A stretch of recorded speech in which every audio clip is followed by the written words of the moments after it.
Well, this is Mitochondrial Disease Awareness Week, and I'm pleased to welcome Gina Grant into the studio. Gina, thanks for joining us this morning. Thanks, Shaun. Thanks for having me.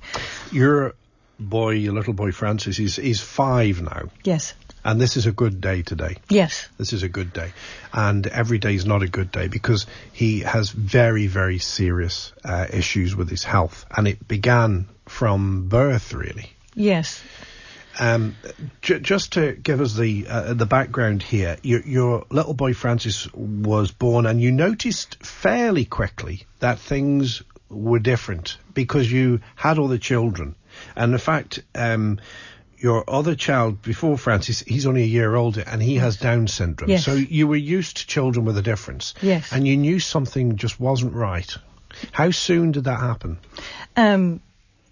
Francis had issues as in his body didn't regulate straight away after he was born, which was strange, but we got that sorted, and he couldn't feed properly.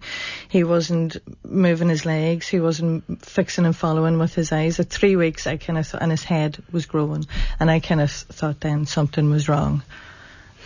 But it took you quite a while to get a diagnosis, and that's another day's work. I mean, it really did take a long time because initially perhaps people thought because you'd had a child with Down syndrome, maybe you were just overly anxious and you were looking for problems where they weren't. Yes, actually one doctor even said that. He kind of said, that some mothers can go over panic whenever they have another child in with that, and they can see things that aren't there. And that's probably true. That possibly is. Although they do say mother knows. Yes, it was very frustrating at the time. Yeah, and it was frustrating because eventually, you had to go to Dublin and I know you had experience through the north as well. You had to go through a couple of health systems and to eventually get the diagnosis.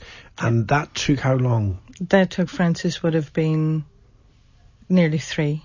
Before you were told? Yes, before we got the diagnosis. And for those 3 years, I mean, he wasn't advancing very much at all. No. He wasn't able to focus on you. He wasn't able to crawl. He wasn't able to speak. Eating's difficult. Really, really serious issues. Yeah, very. Very. When they eventually said to you, mitochondrial, did you sort of say what? Or because we had gone through so many processes, I was aware of mitochondrial, but they had given us other diagnoses for Francis previous to that, and then they had kind of changed them, so we were kind of used, but she was so adamant then with mitochondrial, and I had said then, what is the outcome? And on that day, it's the most painful experience I can possibly You're sitting in front of the doctor and he said he has mitochondrial disease, and I said, what exactly then is the process now in treatment? And he said there is none. And I said none at all. And he said none, we will treat the symptoms as they come. And he said because mitochondrial is the energy system, and we had talked about that, and he says a car can't run without all 5 functions of the engine. And he said so eventually Francis's body's going to shut down. And I said, how soon is that going to happen? He said, his severity very soon. And he said, right, so I'm going to leave you to digest that, and we'll make an appointment in 3 months. Any questions, you can talk to me then. And left it. And I had to call him back and ask what signs do we look for first. And he said, there's no point in going down that road. Every child's different. I said, you basically told me my son's going to die. Yes, and soon. Now just to go home and contact us if he gets sick. And he said, well, we can't put a time span on it, but it's very doubtful he'll reach his teens. You felt it was kind of a very abrupt way of telling you. I know doctors have to be direct. They like to give the truth, but you felt it was just It's not that you can ease somebody into that, but he didn't sit there and go, I know you're going to have questions, so, we'll have a cup of coffee and come back in an hour. It was just, right, see you in 3 months. I couldn't breathe. I literally could not breathe when we left the hospital. It's not what you expected, is it? No. No. I mean, you knew something serious was wrong. Did you even contemplate that it might be life-threatening at that point? One of the other conditions that they thought he had was, in fact, nearly all of them were all life-threatening. What did they think he had? It was a German something Gideon syndrome, where the child won't survive past 4. So all of them were kind of everything that they kind of put us was bad. Yeah. So when they eventually said mitochondrial, had you done any research on that? You had? Not a lot, but I knew about it. But I wasn't expecting the severity. No, because you can have various strains of it. And unfortunately for you, unfortunately for little Francis, he's got a serious strain of it. Yeah. And the prognosis obviously was not good at that point in time, but thankfully here you are, 2 years after, and he's actually crawling now. Yes. So he has advanced a bit. The condition itself is a condition of the cells, not the blood cells, did you say? No, it's in the mitochondria is the superstar. That's a biological superstar. And it's in every single cell except the red blood cells. And it's like a wee factory in every cell, and it's the powerhouse of our system, and it creates the energy. So everything we do, thinking, walking, talking, breathing, everything is created. But not only does it create the energy for our body, it also helps each cell communicate so that its function is working. So if it's supposed to be doing whatever function it does in the body, it communicates and translates. So it's a massive, massive part of our body. So he's like on a little flat battery in a way, is he? Yes, it's And if that wee factory's broken, then that's what causes a problem. So the body can't function. So how do you deal with that when you're told in those terms that you're not going to hold on to him for long? I mean, how do you cope with that? That's one issue, but the hardest issue then when you have mitochondrial is that nobody has heard of it. It's the fact that whenever you're saying he can't energize his body, then people are kind of going, oh, well, you have this vitamin and you have that vitamin and have a boost and you'll be okay. And it's explaining to people the severity and how vulnerable our children are with mitochondrial disease, because anything that you use, stress, cold, heat, not to mention if he gets ill, if that reduces his energy levels, then he can't sustain the survival that he has right now. So if anybody, if your child that has mitochondrial disease is stressed, it can cause extra seizures. Brain takes up a lot of activity, so then therefore the energy levels are reduced. So well, how do you? I mean, God, it really must be hard, because you've got a little boy with Downs, and you've got other children too, and you've got lots of things going on in the house, and children making noise and doing all of that, which you want to happen. Does that impact on him then? If there's a lot of din going on, a lot of our family, he's used to our family, right, and all that coming and going. But if extra now, we would notice that if people come in, or if we had a family function, he can't deal with that very well, and he would get very stressed. He can't do with the people coming at him because he can't see or understand a lot of what's happening, and he can't communicate back, so he would get very stressed. So we try and keep his normal life normal, and we normalise to our life, and to us this is what it is. But we have to really run Francis kind of rolls without the rest of the children kind of being overly affected. If he's having a bad day, then I have to stop whatever it is that's doing, and I have to take him and do what he needs to do. If he can't get up, if he can't wake up, then I'm in the house that day. And that kind of thing. So there are days he can't wake up properly? Yes, and there's days if he was sick he can't eat properly, so you have to really, he would have his digestive system can fail, and he would get really bad diarrhea. But luckily, it's always come back. It can take up to 6 weeks at some points, but he's always come back. But he rules in that sense. But our children, luckily enough, we have great family support. So if I do need to be in, there's always somebody I can ring to take the others. And, it's normal to our life now at the minute, and we don't know it any different. And how has it been medically since then? Medically, there's nothing anybody can do bar treat the symptoms as they come up. And the hardest thing for a parent, and we have now 3 diagnosed children in Donegal with mitochondrial disease, and the hardest thing for us is we're explaining to the doctors here. And if you automatically assume when there's a diagnosis that they'll be the expert, but they can't be an expert on everything. No. But you end up the expert. You end up. So you're explaining to the doctor. Yes. And if you have to explain in the doctor, it doesn't give you a lot of faith then on the treatment then that's coming back. So you and that's what's really hard, is explaining to people, and your own mental health gets affected even before diagnosis, because you're trying to say to somebody, and you're doubting yourself at every turnabout. Am I doing the right thing? Am I not? Are we going to do every treatment's experimental, and every child is different, because how the mitochondria, if it affects like one brain or somebody else's liver or the heart, or so. It's the fact mitochondrial now at the minute, because 1984 was the first time somebody was diagnosed mitochondrial. It's so new and it's so out there. We need to get research into Ireland, because cancer at one point was just cancer, where now we know there's so many different levels and there's so many different, and rather than just treating the symptoms as they come, if we could actually find out a wee bit more about the mitochondria itself. You know, and I know this is always going to be a problem, because the less people with the condition, the less money goes into research. The more people with the condition, I know there's more money going into motor neuron, thanks be to God, the bucket challenge and things like that. Cancer, of course, people are very happy to give money. But when it's a condition they don't know anything about, it's not going to gather as much momentum, is it? But even the consultants here in the hospital, to let them free to go to conferences that may be held in UK or whatever, so that, because when we're going to doctors, we want to have the faith that they have a knowledge. But if they're dependent on our knowledge, which we doubt daily, you know, and that's where the funding. Where's the best knowledge on this? As for what have you? I mean, obviously you've been on the internet and looked everywhere. Where's the best knowledge at the moment? It is America. It is America, and they would have different treatments in certain parts of America, you know. And do you feel like are you tempted sometimes to just say, oh God, could we not just go there? And then the children are suffering over there as well, and the children are, you know, it really, there was part of America actually where the child was taken off the parents' hospital because they believed the parents were damaging the child. They didn't take the diagnosis. So, like, I mean, it's so rare. It's very, luckily, my child was left with me. They didn't think I was harming him, but in America they had to go through court to get the child back. How do you cope? To prove. Day by day. Day by day. It has to be hard. So. You know, it has to be hard. And I mean, I know you say family are good, and God, it must be a bursting point at times.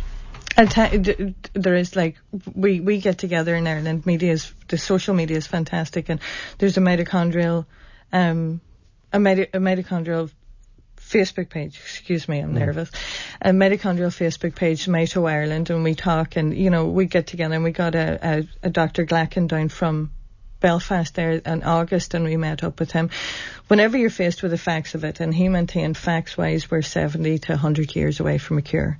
So the only thing that we're asking people now is to, you know, to have knowledge of this, to know that it's out there, and, you know, that maybe hopefully the HSE will allow doctors to go on conferences to learn a wee bit about it. We know we're not going to get a cure in our children's lifetime, but, you know, it's just awareness, and it will hopefully go there. But it's very, when you come back from meeting people, like the first time I met Aisling, her son has the same disease. Yeah. The tears ran off my chin. But you go back into your bubble again, because, you know, everything's okay today, everything's good, and it gives you a real heightened sense of happiness. Whenever he's good, we're good. It's interesting, you know, that as soon as I Googled Mito, this word came straight up. So it's, you know, it could have been Mito anything, but mitochondrial comes up straight away. What does it mean, by the way, mitochondrial? What's that? It's mitochondria. It's inside every cell. So the mitochondrial disease comes when the mitochondria itself is affected. Okay. It's all about energy. Yes. And sending signals and creating the momentum for... Yeah. The mitochondria itself is a wee tiny thing in the cell, and it's got 5 different complexes. It's like a wee factory inside our cells. Our body's amazing what it can do. And this wee tiny function, it does everything in our body. To breathe, taking the oxygen out, and it regenerates the cells. And when that wee factory, and that's the mitochondria, if that's broke or damaged in any way, that's what causes then the whole list of problems. And if it can't get energy to where the energy is most needed, muscles, brain would use up an awful lot. Heart then would come next. So as it's like a generator in the house. If you've got a generator that could only, and it mightn't run the full house, but then you might need to switch off the sitting room to put on the kitchen lights. That's exactly what the mitochondria does. How does his heart survive this then? His heart, at the minute, his heart's okay, but the cardiologist sees him there. He's got a team of doctors in Dublin, as all our children do. Temple Street is where we would all go. There's nobody else. All children from around Ireland would go to Temple Street. How often is he there? Usually, Francis, we're lucky, he would be every 3 to 4 months. But then children then, as the disease progresses, you could be there every 6 weeks. And how often would you have to call the doctor out or go to the doctor with him? Depending on what, the doctors are very good. They see him straight away whenever, and my medical centre, and they would just tell me bring him in. I don't have to call. So if he gets sick or takes a reaction, because it really is like he's fine now, but he could choke, and then that could cause a bad seizure, and that could cause, and they could end up in hospital within 4 hours, you know, or if he got a cold, a chest infection, he could just go flat. And so, but they're very good. If I have any signs, any concerns or anything, I just take him straight in. And being given such a poor prognosis initially, and I mean, nobody said it's much better. You know, they've all said he's a really serious case and that they can't sort of say he's going to be here in a month, a year or 2 years, but they don't think he's going to survive long term into adulthood. That's what they're saying. Do you just deal with this as a family, like, and yourself on a day-to-day basis then? Yeah. Or do you think at all long term? I do. I think if, you always say if, like, I mean, at the minute he's doing very well, but I do worry about when you have a child that's terminally ill, you don't want his illness taking over the whole family. You don't want his brothers and sisters to be consumed by his illness. There's, you know, you have to do what you have to do, and, you know, that's their life now too, but I don't want them, if that time comes, I don't want them to feel relief. I don't want them to think, right, now our life's going to get better, so we want to keep normality for them. I worry about my son. That's a very interesting thing you've said. I've never heard it put that way before. You don't want them to feel relief upon his death. No. You want them it to be seamless, in a sense. So you want them to feel that life... I want them to love and miss their brother. I don't want them to feel resentful that he takes up so much time. I don't want them to think that things is going to be different if he wasn't ill, you know, because life has Mum to would go have on. more time for me, all of that stuff. And then I don't want them then, when they get older and think of how they felt, to feel guilt for that feeling. And so, how do you do that? How do you balance that? I don't know. You just do. You just do what you can when you can, and take them all in, and then you just do what you can. And do you work outside the house as well? I do. I work in Elton Galvin. How do you manage that? I mean, it just seems incredible to me that someone can do all of this and then still maintain a job outside and still have other children to look after. It's remarkable. My house is a constant mess, and I never do the ironing.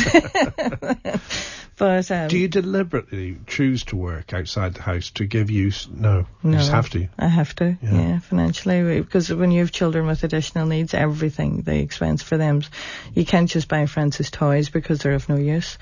Christopher he has Down syndrome, so he has different needs. But then things then that you would be buying for him would be, more so, financially. How's he health-wise? Health-wise, he's brilliant. Because sometimes children with Downs can have heart problems. Yeah, no, he's fantastic, and he's in a fantastic school out in Glenswally. They're brilliant with him, and he, I worry about him because he's got a fantastic relationship. Francis doesn't communicate on any level, but Christopher would talk away to Francis, and if and when that time comes, I worry how I'm going to explain it to him and how he's going to deal with it. Because you can't say to a 6-year-old, like, your brother might not be here for... No.